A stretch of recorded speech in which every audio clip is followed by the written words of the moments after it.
সকলকে স্বাগত জানাই আপনাদের প্রিয় ইউটিউব চ্যানেল স্টাডি বাংলা 24/7-এ।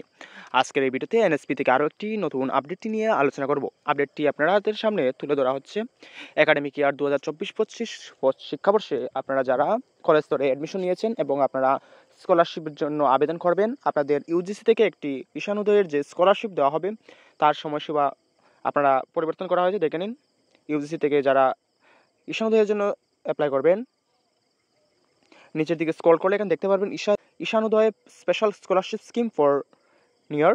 আপনাদের স্কিমটি 30/11/2024 মধ্যে ক্লোজ হয়ে যাবে। আপনারা এখন পর্যন্ত যারা করেননি আপনারা অতি সত্বর করে নেবেন। আপনাদের এই মাসের অর্থাৎ নভেম্বরের 30 তারিখ এই স্কিমের লাস্ট সময়সীমা থাকছে। আপনারা এখানে দেখতে পাচ্ছেন এনএসপির অফিসিয়াল ওয়েবসাইটে এই আপডেটটি দেওয়া হয়েছে। এরকমই আপডেট সবার আগে পাওয়ার জন্য চ্যানেলটিকে সাবস্ক্রাইব করে রাখবেন, পাশে থাকা বেল আইকনটি অন করে রাখবেন এবং ভিডিওতে একটি লাইক দিয়ে দেবেন। সকলকে ভিডিও দেখার জন্য ধন্যবাদ।